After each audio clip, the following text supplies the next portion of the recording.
नमस्कार, आप देख रहे हैं आज तक। आपके साथ मैं हूं सईद अंसारी। हमारे देश में ओमिक्रॉन कोरोना का खतरा बहुत बढ़ रहा है। कर्नाटक, गुजरात और महाराष्ट्र के बाद अब दिल्ली तक कोरोना का ये ओमिक्रॉन वेरिएंट आ चुका है। भारत में अब तक 5 लोग ओमिक्रॉन से पॉजिटिव मिल चुके हैं। केंद्र से लेकर राज्य सरकारें तक तो अलर्ट हैं। एयरपोर्ट पर जबरदस्त निगरानी भी की जा रही है। संदिग्धों की जीनोमिक सीक्वेंसिंग भी हो रही है, लेकिन मामले लगातार बढ़ रहे हैं।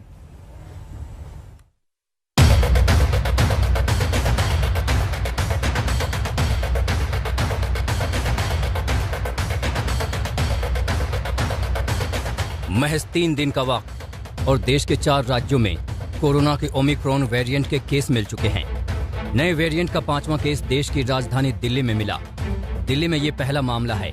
विदेश से आए 17 लोग दिल्ली के LNJP अस्पताल में भर्ती थे। इनमें से तंजानिया से आए शख्स में ओमिक्रॉन की पुष्टि हुई। एयरपोर्ट पर जो भी लोग आ रहे हैं, अफेक्टेड कंट्री से जितने भी लोग हैं, उनका सबका टेस्ट किया जा रहा है एयरपोर्ट के ऊपर। तो अभी तक 17 पॉजिटिव पेशेंट्स LNJP में भर्ती किए गए हैं। 17 जो पॉजिटिव हैं उसमें जीनोम सीक्वेंसिंग कराई गई, तो अभी तक 12 लोगों की जीनोम सीक्वेंसिंग की हो चुकी है और एक उसमें से जो है ओमिक्रॉन का पेशेंट लगता है कि जो तंजानिया से आया है, तो उसके प्रिलिमिनरी रिपोर्ट के अंदर वो पॉजिटिव हैं ओमिक्रॉन से। अब देश में कोरोना के जो 5 मरीज हैं, उनमें से 2 कर्नाटक में, 1 गुजरात में, 1 महाराष्ट्र में और 1 दिल्ली में है। मुंबई में 33 साल का शख्स कोरोना के ओमिक्रॉन वेरिएंट से संक्रमित पाया गया। ये सबसे ताजा मामला है। मुंबई से लेकर पूरे महाराष्ट्र में एहतियात बढ़ा दी गई है। हालांकि जो युवक संक्रमित मिला उसमें लक्षण गंभीर नहीं है। ये शख्स दक्षिण अफ्रीका के केप टाउन से दुबई होते हुए मुंबई पहुंचा है। उसका जो ट्रीटमेंट है वहाँ कोविड केयर सेंटर में शुरू है। उनकी जो तबीयत है वो बहुत नॉर्मल है, कोई प्रॉब्लम नहीं है और उनको माइल्ड सिम्टम्स थे, माइल्ड बुखार था यानी माइल्ड टेम्परेचर था, लेकिन उनके कॉन्टैक्ट्स में जो भी लोग आए थे, जैसा कि हाई रिस्क कॉन्टैक्ट जो क्लोज लोग होते हैं घर के और लो रिस्क कॉन्टैक्ट जो थोड़ी समय के लिए वह व्यक्ति कॉन्टैक्ट्स में आया होगा, उन सभी की जांच की गई है और वे सभी निगेटिव हैं, कोविड निगेटिव है। एक के बाद एक राज्य ओमिक्रॉन को लेकर सतर्कता और सख्ती दोनों बढ़ा रहे हैं। सबसे पहले कर्नाटक में ओमिक्रॉन के 2 केस सामने आए थे। वहां नई पाबंदियां लगाई गई हैं। 500 से ज्यादा लोगों के जमा होने पर रोक लगा दी गई है। ऑर्डर बनाया है कि 500 लोगों से ज़्यादा किसी कार्यक्रम में जमा नहीं होना चाहिए।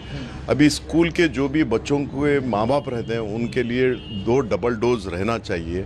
फिर जो भी सरकारी के जो भी दफ्तर जाते हैं, government employ should have a double dose. ऐसे फिर बाद में क्या है, डिस्टेंस मेंटेन करना, ऐसा बोल के SOP बनाया है। इससे पहले गुजरात के जामनगर में ओमिक्रॉन वेरिएंट का देश में 3रा मामला मिला था।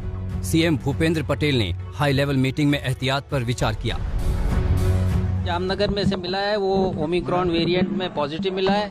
उसके हिसाब से उसको आइसोलेट किया गया है। उसके ऊपर हम नजर रख रहे हैं। जहां वो रहते थे वहां पर जो है हमने माइक्रो कंटेनमेंट जोन बनाया है और इस हिसाब से हम जो हमको प्रिकॉशन लेने हैं और सूचना जो मिली हुई है उन सब का पालन करते हुए हम लोग उस एरिया को घेर कर उसमें लोगों को उनकी टेस्टिंग, उनकी ट्रेसिंग और जरूर पड़ेगी तो ट्रीटमेंट, ये सब किया जाए। देखिए कहां-कहां अब तक संदिग्ध मरीज मिल चुके हैं।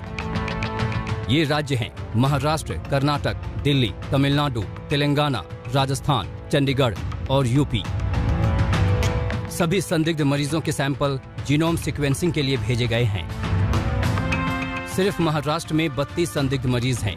इसमें अकेले 14 मुंबई में हैं। दिल्ली में हाई रिस्क देशों से आए 15 लोग अस्पताल में भर्ती हैं।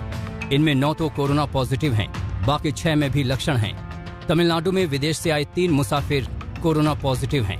वहीं तेलंगाना में एक महिला का कोविड सैंपल जीनोम सीक्वेंसिंग के लिए भेजा गया है। राजस्थान के जयपुर में भी 9 मरीज संदिग्ध हैं। इनमें से 4 हाल ही में साउथ अफ्रीका से आए हैं। चंडीगढ़ में साउथ अफ्रीका से आई महिला को होम क्वारंटीन किया गया, लेकिन वो एक 5 स्टार होटल में मिली।